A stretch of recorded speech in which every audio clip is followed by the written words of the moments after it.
دین اسلام دین آسانگیری است و تمامی دستورات و فرامین اسلام با توانایی‌های جسمی و روحی انسان سازگار است. در هر شرایط و در هر زمان و مکانی که انسان قرار داشته باشد، دستورات اسلام با زندگی او همخوانی دارد.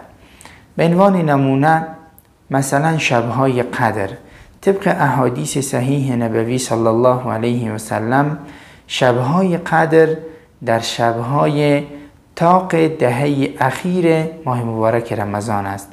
این که در شب‌های طاق است، یک دلیلش همین آسانگیری احکام اسلامی هست. اینکه انسان بتواند یک شب استراحت بکند، شب دیگر با آرامش کامل و با راحتی کامل و با آسانی بتواند شب قدر را که بهتر از 84 سال عبادت قبول شده است از آن خود بکند و این فضیلت را دریابد.